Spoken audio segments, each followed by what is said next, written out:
Hello, everybody, and welcome to this session of the Young Financial Planners Organization. Now, the Young Financial Planners Organization is an organization that was started by FPI through its members. So it was an initiative that some members brought to us and said, we really want to work with the FPI in changing the demographic and particularly the age demographic of financial planners in South Africa. So the committee was established and has been doing some great work behind the scenes to get us to this point where we can really start having meaningful engagements. So how do you become a member of the Young Financial Planners Organization? Well, it's very simple. It is open to all members of FPI, whether you are a professional member, a student member, or a candidate member. As soon as your membership type or your member application has been processed and you have one of those member types and you're under the age of 45, you'll automatically be added to the Young Financial Planners Organization community, which is on our community platform. Now, just before we went live with this session, we went live with that community. So the community is now active. And if you do meet the criteria of being under 45 and holding one of those membership types with FPI, you will automatically be added into that community where you can start engaging with your peers. So with the rent paid and that out the way, let's get on to today's event. And today we're going to have a great speaker who is first and foremost going to take us through a presentation around why financial planning and her journey into financial planning. So Gugu, if I can ask you to turn on your camera and come to the screen and let me do the introduction to you. So Gugu Sidaki is a certified financial planner and has more than 14 years experience in financial planning. Her career started out in stockbroking in a boutique stockbroking firm in Johannesburg, and she was later introduced to wealth management where she serviced high net worth individuals. She is the co-founder and wealth manager at Wealth Creed, a financial planning and wealth management firm based in Johannesburg. She's passionate about the industry and in particular financial education. And Gugu, we've done a lot of work together on the financial education side. And she's also an author of the Nala series, a trilogy of financial literacy books for children.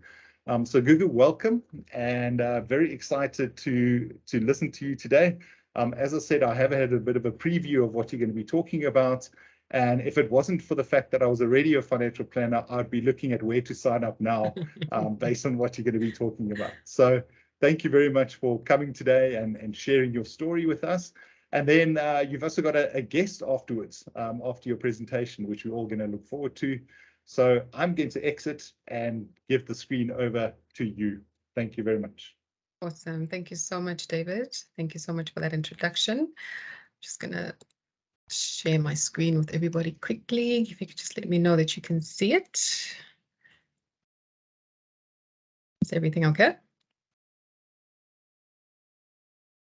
Yes, everything's good, Gugu. Okay, there we go. Super. Thank you. Good morning, everybody. My name is Gugu Sidaki, and as David has said, I am a certified financial planner, and I am really excited about the conversation that we're going to be having this morning. I'm hoping that by the end of this conversation that we will have convinced quite a large number of all of you to consider financial planning as a viable career option.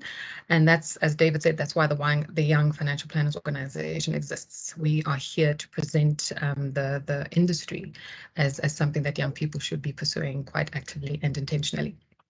Before we get into that, just a little bit about me and my business. My journey was very much by the way, and I think if you chat to a lot of financial planners who are in the industry already, you'll find that it's very similar. I was never meant to be a financial planner. That was definitely not the plan. I wanted to be a stockbroker for the longest time. I won't bore you with the details, but I eventually managed to do that and loved it. Absolutely enjoyed being a stockbroker. And I was introduced to this industry by a boss at the time who thought that I'd do well in financial planning. And that's what I've been doing with the better part of my time for the last 14 years. And no regrets whatsoever. So for the last 5 years, I've co-founded a business with my business partner, and we started a business called Wealth Creed. And we came together because of two very big passions. And the first one is our love for this industry. Having worked in this industry for the last 14 years, I'm absolutely crazy about what we do, because I think we are in a position to be changing people's lives in a very positive way. And I can't imagine myself doing anything else.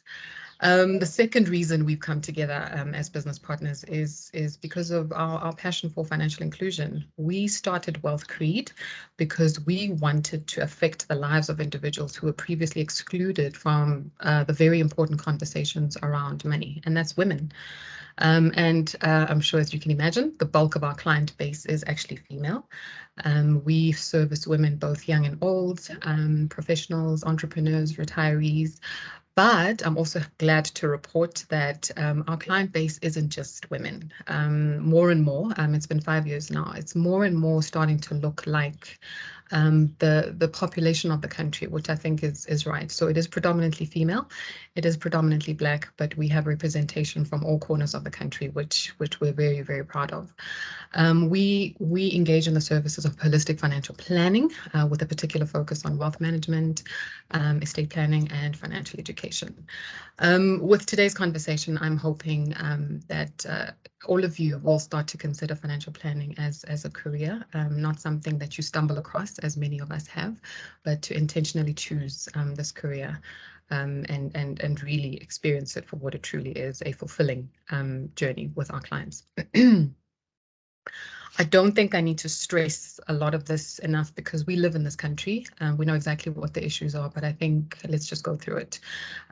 We're going through quite a tumultuous period as a country. We're going through quite a lot of issues, and the young people of this country are feeling the brunt of it. The bulk of youth aged between 15 and 24 are unemployed, unable to find work. Women, unfortunately, young women are feeling the worst affected of this. Our education system isn't helping, because a lot of the young people who are supposedly work ready aren't necessarily of the caliber that the working environment is prepared to absorb, which is really, really unfortunate. What breaks my heart the most is that the people who are employed are really struggling to keep their jobs for a number of reasons. The first is that young people, a lot of people, not just young people, people are struggling to manage their money effectively. They don't know what to do or how to manage the money that they have in a way that makes sense. That's number one. Number two, a lot of young people today are having to look after extended family members, which is rendering their own financial their own financial success in jeopardy. And finally, there's such a large cost to keeping the jobs that young people have today, and a lot of it has to do with the fact that young people are living on the outskirts of towns where employment is, and finding it very expensive for them to get to and from work. And sadly, a lot of people are having to quit their jobs simply because the money that they're spending keeping these jobs far outstrips the amount of money that they're earning on a regular basis, which is a real shame. The picture for older people isn't, oh, before I even get there, another thing that I actually read an article quite recently in MoneyWeb, that talks to how young people today are getting so desperate that they're falling for scams and schemes, and criminals are really making bank on the naivety and the lack of awareness or information from young people. I read in this Money Market article, you may have come across it, that young people such as young as 15 and 16-year-olds, so high schoolers, are quitting school, so they're bunking school and are trading crypto and are trading Forex in the hopes to make a quick buck, which is scary. So many young people that I meet today are falling victim to these schemes purely because they're unaware. They just don't have the information that they should have around these schemes. And secondly, people are desperate. And as I said, the criminals are really making a lot of money out of them. The picture for older people doesn't look any better. Of the people who are retired today, only 6% of them are able to fund their lifestyles in retirement. 6%. So it means 97% of retirees today are having to make do with either the state pension, and we know that's not a hell of a lot of money that they get from the state.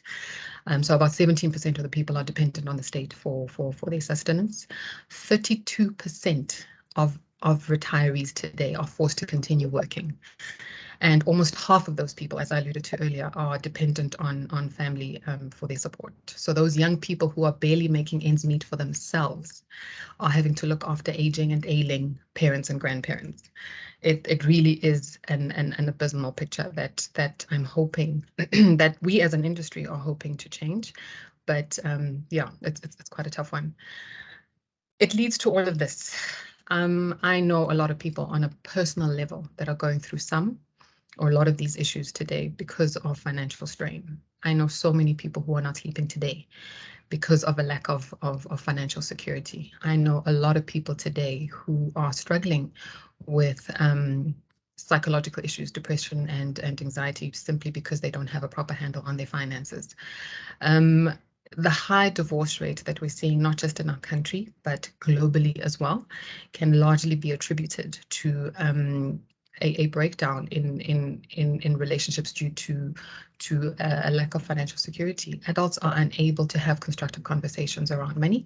We don't know how to manage our money effectively, which ultimately leads to relationship difficulties.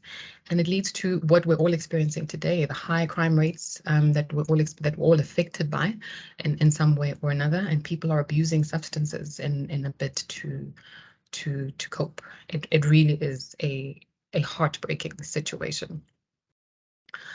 A lot of the issues that people are experiencing in terms of their finances can be attributed or traced back to their lack of financial knowledge. So the world over is having issues with low financial literacy rates, and all that financial literacy is your ability to make sound or clever decisions when it comes to things like debt, saving and investing. And in fact, quite interesting, a lot of clients that I meet today don't do the basics when it comes to their finances. A lot of people don't budget, they don't plan for their money, they just spend it as it comes. And we know what issues come when, what issues transpire when you don't plan for your money. A lot of people that I meet today who are highly indebted are indebted not because they lack money, but they're indebted because they just were not aware of the implications of accumulating so much debt and the costs of debt. So many people today that I meet and assist in terms of their finances don't know the difference between saving and investing. So they don't know that they should be saving, they don't know how to save, and they don't know the difference between savings products and investment products and when to do either, when to engage either. And as you can imagine, if you don't know any of these basics, you're going to have a really, really tough time managing your money effectively. So a third of the population globally is said to be financially literate. So it means the rest of us are winging it. 2/3 of the population are really just surviving on a wing and a prayer, which is scary. In South Africa, the picture isn't any better. About 42% of the population in the country is said to be financially literate. As you can see, the issues are plenty, which means there's a lot of work for us to be doing. Which brings me to this point. I meet clients often today, and whenever we engage and I explain to them what we do as a business or what I do as an individual, they're always shocked because they just don't know. They aren't aware of what financial planning is and what the interventions of a financial planner are.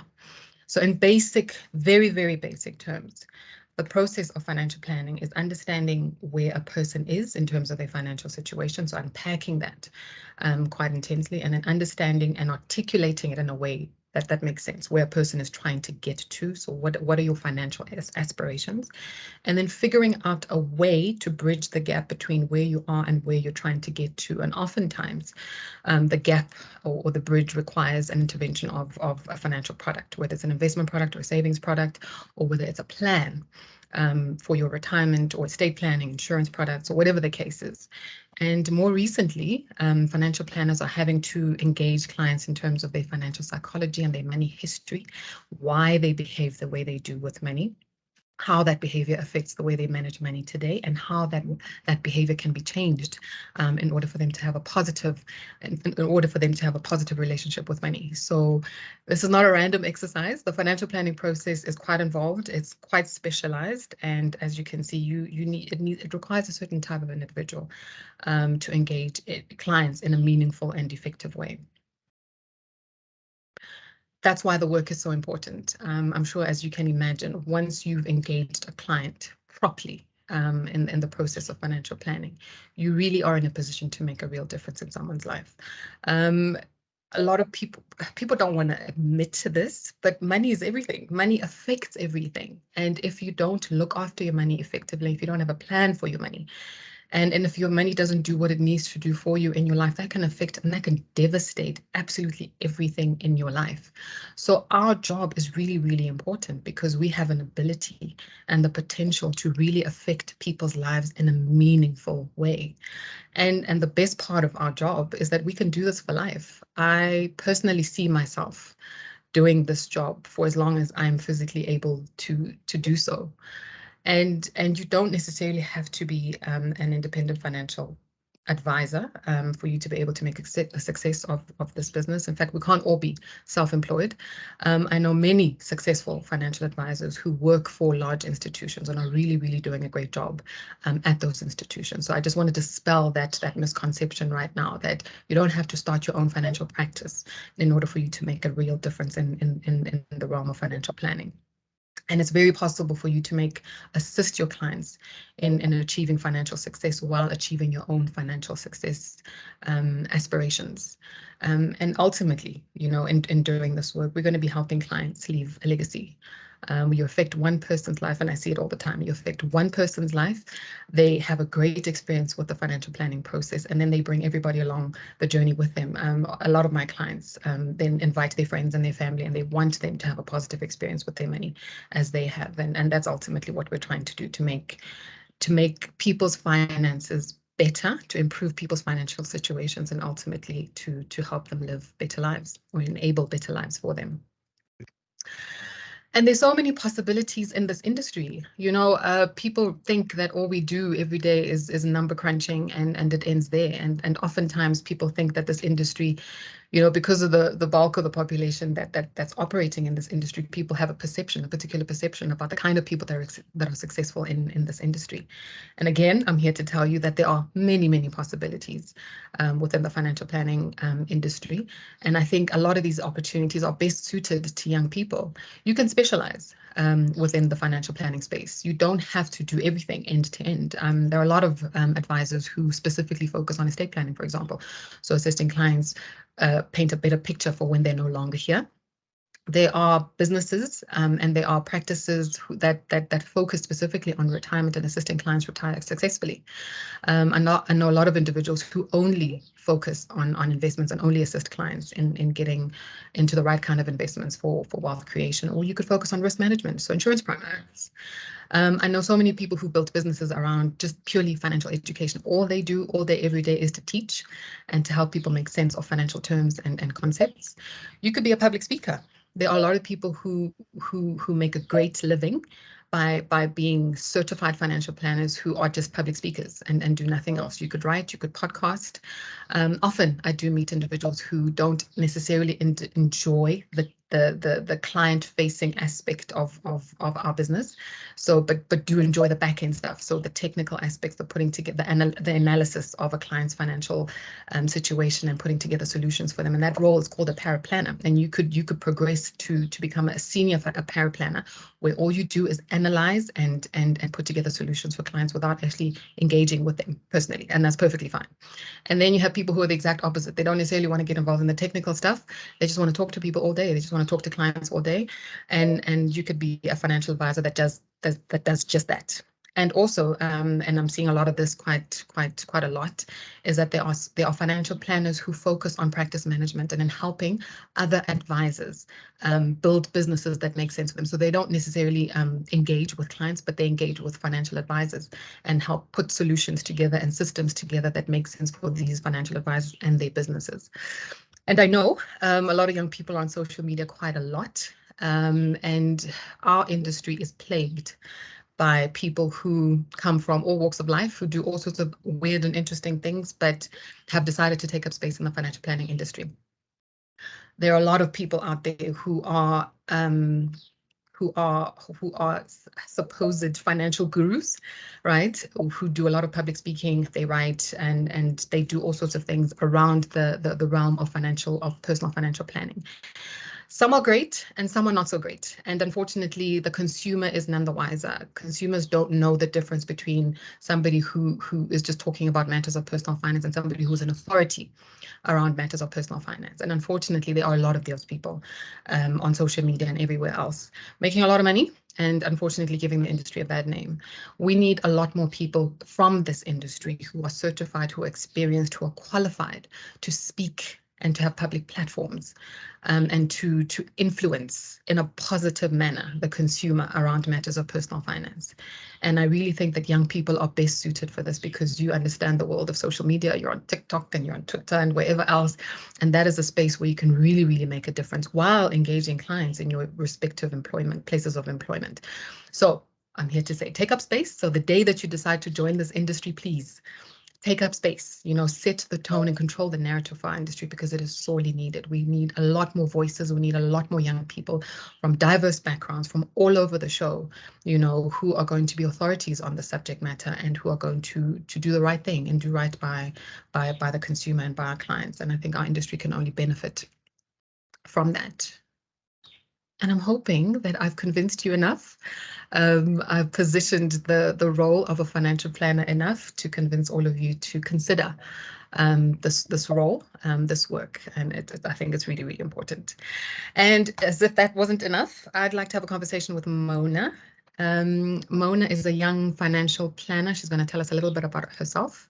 She's a recent entrant into this industry.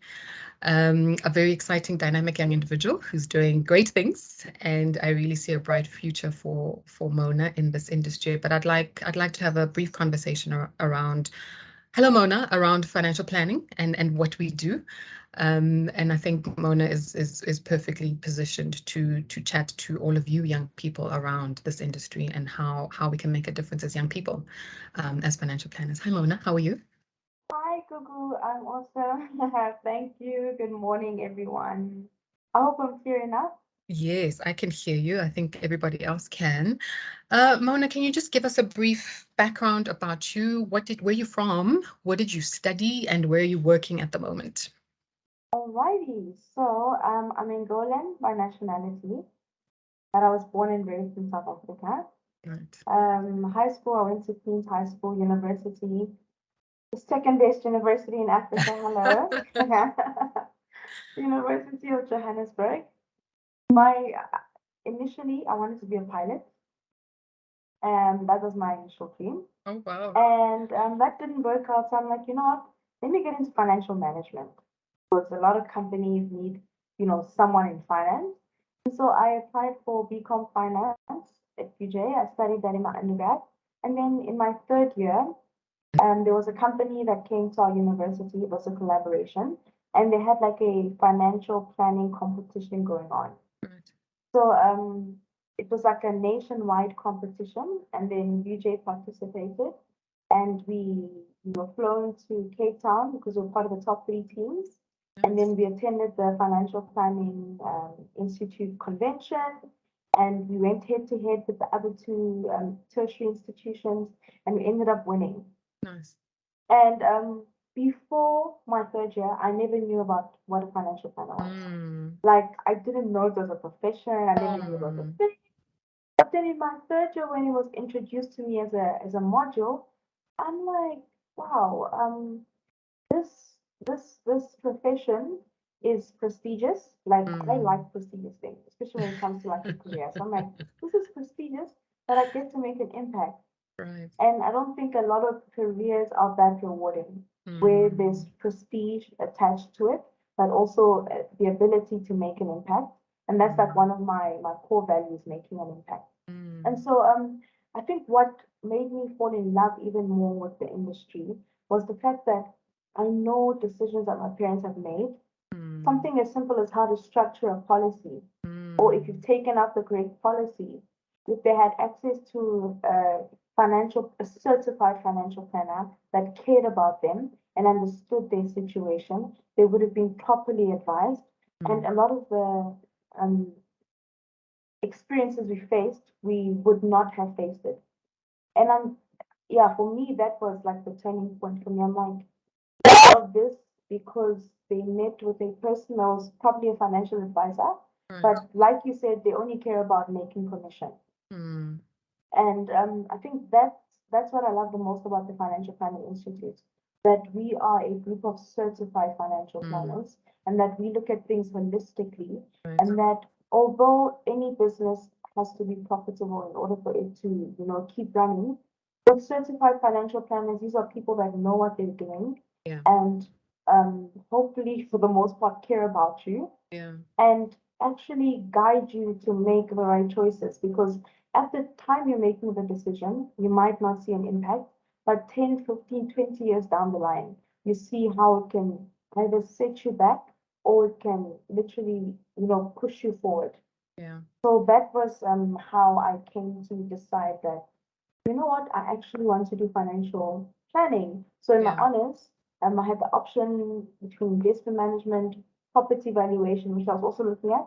And then I'm like, you know what, I think I want to do financial planning. This is where I see I can make an impact. Makes Right. sense looking at not only South Africa, but Africa as a whole. You spoke about black tax. Yeah. That I believe could be managed by the assistance of a certified financial planner. So Right. that is how I got into And the then industry. Mona, just remind me how. Oh, sorry. Just sorry about that. So just remind me, how long have you been in this industry for? Oh yes, sorry, I forgot to mention that. So I'm currently working at Chartered Wealth Solutions, Yeah. and I started literally when I graduated, so February 2019, and I've been in the 2019. So industry, that's fairly yeah, recent. Yeah. so Yeah. 3.5 years. I'm still a baby. Yeah. It's quite recent. Excellent. Yeah. And then what has your experience been like with clients? So obviously at Chartered, for those who don't know, Chartered specializes in retirement planning or assisting clients to retire successfully. So it's typically a lot older clients that you work with. What's your experience been like with that group of clients and from working there Well, I've had the opportunity. as a young person? Yeah, okay. I've had the opportunity of working in two different teams. The first team that I worked with was heavily retirement focused.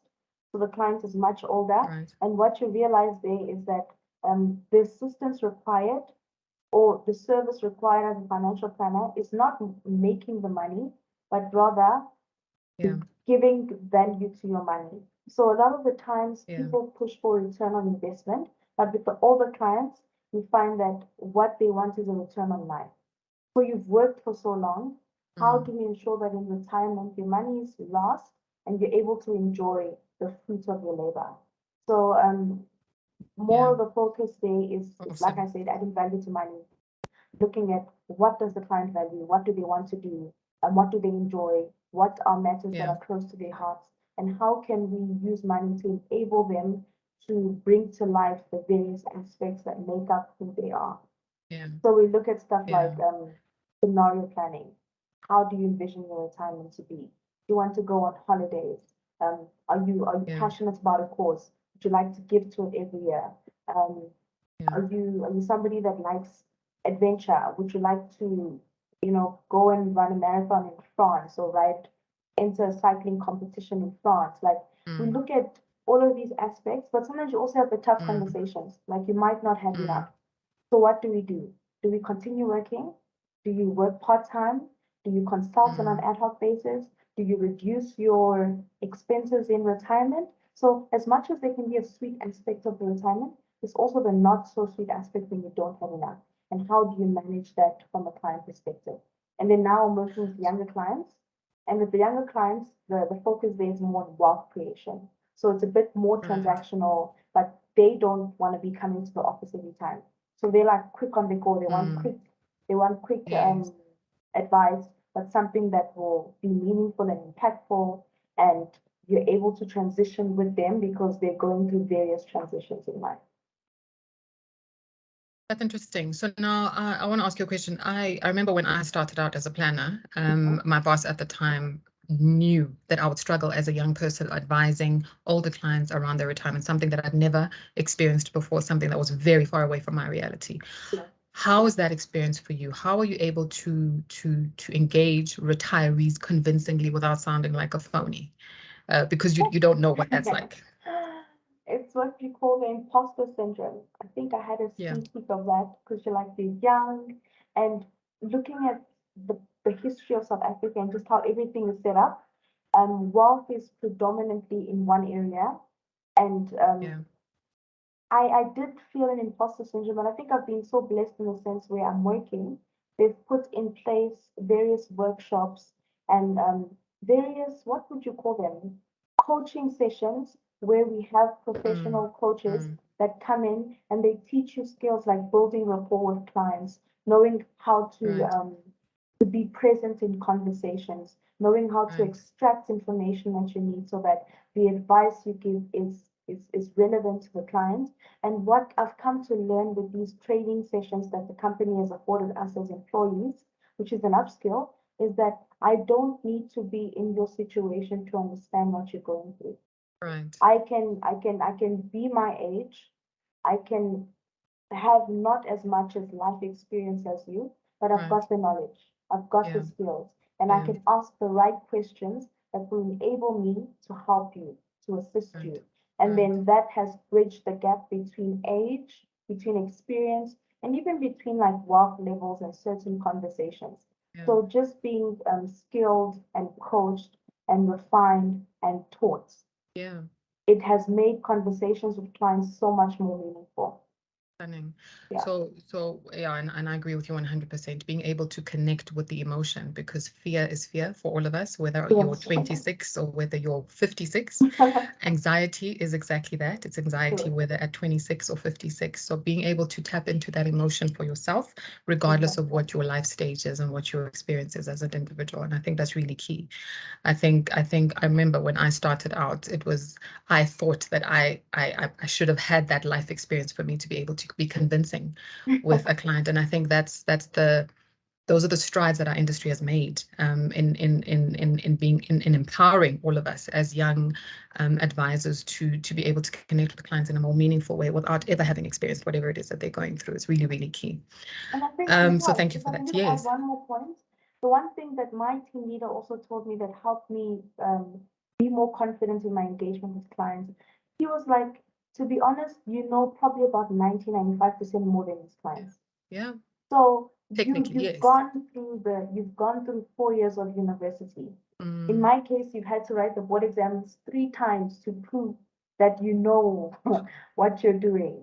So it's not like you woke up and just decided to tell people what. No, you've studied it, you've spent time to understand it. So you are qualified, and you have to have that consciousness. The moment you have that mindset, it gives you a confidence and a different outlook. Right. And I think the best thing that you can do as a young advisor starting out is really, really to focus on the technical aspect of the job, to get to understand the nitty-gritty, so the theory, of the job, and have a proper handle on that. And then the rest of it comes through experience and through engagements with clients. And only time will give you that, nothing else, which is awesome. Okay, I want to talk to you about a bugbear of mine. I mentioned it in the presentation earlier, and that's social media and the vigilantes out there, the people out there who've really taken over the industry. And as I said, I think we need to be fair. There really are quite a lot of influencers out there that have connected with clients in a way that I think the industry has missed completely. We sit here with all this technical knowledge, and we sit here and we spew jargon, a lot of the time, and there's a miss. We're not connecting with clients properly.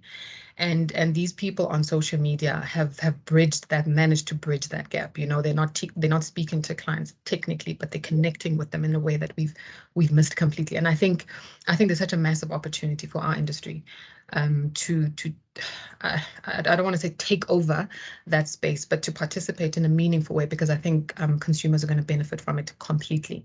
How do you engage? Do you engage or participate on social media when it comes to financial planning, personal financial planning? And what do you say? What do you do? And which platforms do you use? So the answer to that is yes. Currently, the reason I say we is because we're a group of like 5 to 6 ladies. Right. And we've got a page on Instagram called Finance for Females. And basically, what we do there is, because we don't know people's personal circumstances, we can't really call it advice. No, but there you're are not allowed tips. to. Yeah, there's tips, there's knowledge, there's insight that we share. And if people take that knowledge and apply it, it would be beneficial to them. We haven't been as active recently, but it's something that we're working with because, yeah, there's a lot of changes going on. So that is one area that I do participate in on Instagram. But I've been looking at the space of TikTok, Right. and it's actually been playing in my mind. I've just been looking at different financial gurus or people that give tips. And like you said, there is so much opportunity for us as an industry to infiltrate that market. So there might not be direct clients, but we could direct them to the right places. And even if we don't direct them to the right places, we could give the people enough knowledge so that they are empowered. Right. And I think the one thing I love about our industry is that it's not always only about getting the clients, but just getting the information out there because people need it. Yeah. And like you said, I don't think we have been very intentional with that. But then again, that's the opportunity. And I think it's a space we should look at, being more intentional about it. How can we not take over, but how can we infiltrate TikTok? How can we infiltrate Instagram? How can we leave our footprint? And how can we make an impact? So it's about attracting the crowd. I do think there are individuals within the industry that would thrive in that space. I guess it's just a matter of putting together a team or assembling people to share ideas because it's not a one-man thing. Yeah, Team sure. efforts. It requires team effort. Yeah, absolutely. And even on LinkedIn. But the thing with LinkedIn is there's a high probability that people on LinkedIn are more informed than those on social platforms. Right. There are a couple of studies that were done. I saw quite recently where they're talking about Generation Z, and I think even the millennials as well. A lot of them choose to consume financial information on TikTok, which seems to be wow. There's a massive opportunity that we're missing here, and I think there's so much that we could do to influence the space. And I think you're quite right in that. I think collaboration on social media platforms works because a lot of these, like I said, I troll these streets all the time, and it's something that occupies my mind a lot. A lot of these influencers on social media do collaborate. They all work together. They retweet each other's things whenever they're posted out there to create the awareness. And then before you know it, things are trending from 20 or 30 accounts. And can you imagine the power that we could create or the impact that we could have as an industry if we work like that on social media to get a certain message across? For example, Financial Planning Week, where we could all talk about what financial planning is and all sort of retweet each other's things, whatever it is that we're tweeting. Yeah, I think the scope is massive, but I also think that it's a massive opportunity for young advisors, people like you who really, really do understand that landscape and are really into it. I think it's one thing to understand it, but it needs to be, you need to really enjoy that space and that level of interaction with clients. So I'm going to be watching the space. I think I'm giving you that task, you and the rest of your age mates in the industry. I think there's lots to be done there. Okay, so I am super passionate about financial education, and I write quite a lot. And these are things that I only discovered, through experience, through working, and sort of trying things out. And then before I knew it, I was writing a lot, and I was teaching a lot, and I had no idea that this would be my reality. I want to know from you. Have you discovered any passions within this industry that you're working on or would like to work on? And what are they? And what are you doing about them? For me, there actually is, and that's actually what predominantly drove I'm doing my thesis, my master's thesis, and the topic is black tax and how it's impacting the working class millennial in South Africa.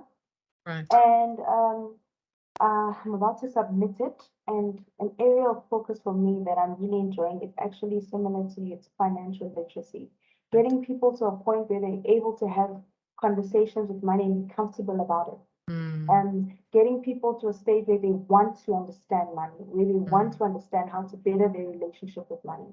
And that boils down to financial literacy. So I do, on an ad hoc basis, volunteer at the FPI My Money 1, 2, 3 workshops. And this is where we literally have maybe an hour-long sessions and we just, speak about money, basics of finances like budgeting and the likes. And for me, that's where the passion lies. I like to talk to people. I like to engage. I like to know that I'm making an impact. And I think that's the one area where maybe I don't know if it's an industry thing or on a company level where I don't think the people that really need the financial literacy are getting it because maybe it's not affordable for them. So how do we make it available to them? Yeah. That's such an important point. Volunteer work in the work that we do is crucial because you quite rightly pointed out, especially young people, the way our practices and the way financial services is set up cannot afford the services that we offer oftentimes, right? And that means that a lot of them are excluded from financial services, which is probably why they then resort to the TikToks and then the Twitters of the world, simply because they just can't afford our services. So I think that point is really, really valid. I think more and more of us in the industry should get involved in matters of volunteering, giving of our time to teach the market, to teach the consumers around matters of personal finance. And in fact, there's quite an interesting lady that I follow on Twitter. Her name is now it's eluded me because I'm thinking about her. She has what's called, I think she calls them free hours or something like that, coffee hours, where it's times that are blocked out in her diary every month, and she puts it out there, and those are hours that she volunteers, right? Whether it's for the industry. So she's quite an experienced advisor. So as a new entrant in the market, for example, in the industry, you can book a free hour with her where you pick her brain around issues around practice management, how to run your own business and things like that. But then she also opens it out to the general public to say, on a Monday at 2 o'clock, between 2 and 4 o'clock, you can book 15-20 minutes of my time, and I'm more than happy to give you a complimentary session around matters of personal finance. And imagine if all of us engaged in something like that, where we help people demystify, a particular concept, or help people navigate, a really difficult time in their lives when it comes to personal finance. I think will really make a big dent in this market. But anyway. Oh, wow. Super. One final question from me. So you're already in the industry and you're clearly quite passionate about it. How would you encourage people your age and younger? So we've got people from high school, I understand, who are watching. So we've got high schoolers watching. We've got people who are currently busy with their CFPs and people who are considering it. And we're people who have no idea what our industry is about. If I were to give you 3 minutes, and I say, Mona, please sell the industry, right, to younger people, what are you going to say to them? And I'm going to time you. Go. Okay, let me go. So I'm looking at the stats that you shared. I think the stats speak for themselves. Like looking at the population of South Africa, we're just over 60 million. And I was reading statistics, and just under 40% are employed. That means roughly 24 million. We've got 24 million working class people in South Africa. When you look at the number of people that are certified financial planners, that is less than 5,000 people in South Africa. And when you do the maths, that's less than 1% of people who are qualified to give financial advice. So my thing is, if we want to build generational wealth, if we want to change our family stories financially, it will only start by people hearing the right message. And if there aren't enough people spreading the message, if there aren't enough people doing the work, we aren't going to see the change. It's just going to be a dream, something we'll always talk about. So I'm like, South Africa needs you. Africa needs you. And financial planning, the financial planning industry needs you. We need the youth, we need the young people, we need people who are loud, people who are passionate, people who are educated to come into the forefront and to change the lives of our community. Start on a community basis, from your house to your street, to your neighborhood, then your city, until you take over the whole country and then the whole continent. Like, a lot of people want to go for the, let me not name other careers, but I'm like, for me, an important thing is you need to love what you do if you want to make an impact. Yeah. And as much as, like you said, money impacts everything. So if we want to change the narrative around money, it has to start with us changing how we view the career of financial planning. This career is prestigious. This career can be very rewarding. This career does make an impact in the lives of people. But for as long as we're a little, it's only those who can afford it that will benefit from from these kind of conversations or from certified financial planners. So we need you to change the landscape of South Africa, to improve the livelihoods of people of your family. Financial planning industry wants you.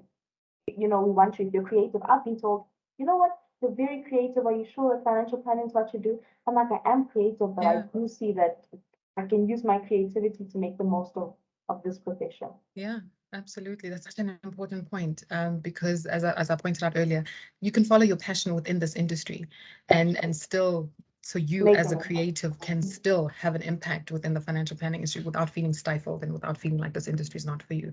That was 3 minutes. Well done. And I think that's such a great pitch. And I think, like David, if I wasn't already in the industry after listening to you, I'd definitely be convinced. Thank you so much, Mona. It was lovely chatting to you. And thank you for the opportunity. Thank you. We're going to hand back to David. Gugu, Mona, thank you so much. I think this has really been an eye-opener, and quite often I can stand up and talk about the benefits of the profession and being part of the profession. Unfortunately, I am getting a bit older. I'm getting a bit grayer. So it's really great to see young people carrying the torch and that passion for the profession. To steal a phrase of somebody else, but it's really great to see that this is it is a growing profession, and there are so many opportunities. If you don't like investment planning, there's risk planning, there's estate planning, there's para planning. There's a whole bunch of things that we can actually do in this profession, and so many opportunities. So again, my call out, if you haven't already taken the step, go and register a student or candidate account with FPI.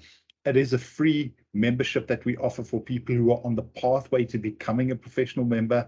That will automatically add you into the community. And I know there's a lot of questions and people need a lot of support. So, one of the questions that people could be having is, I've looked at this as a profession, I've looked at this as a career. And one of the struggles I have is that a large percentage of the employers are still predominantly on the selling side. How do I move from the selling to the advice side? And these are the kind of questions that will go on in that community. So we don't have a lot of time for interaction on this session, but there will be further sessions with interactions. So I do urge everyone to go online, register a complimentary student or candidate account, start on the pathway to becoming a professional member of the FPI, and let's grow the FPI. On the pro bono front, it's also a really great initiative. It's really great to hear people talking about it. And Gugu, Mona, yes, the challenge that we throw down, that next year on Financial Planning Week, the only TikToks, the only Instagram accounts that are going to be trending are from FPI members who are spreading the right message on social media. So that's something we can work towards for next year. To everyone who came on board for this session and joined us for this session, thank you very much. And I hope you feel as inspired as I do. And like I say, look out for more invitations, look out for more of these kind of conversations as we continue to build a fantastic financial planning profession. And we'll see you all again. Thank you very much.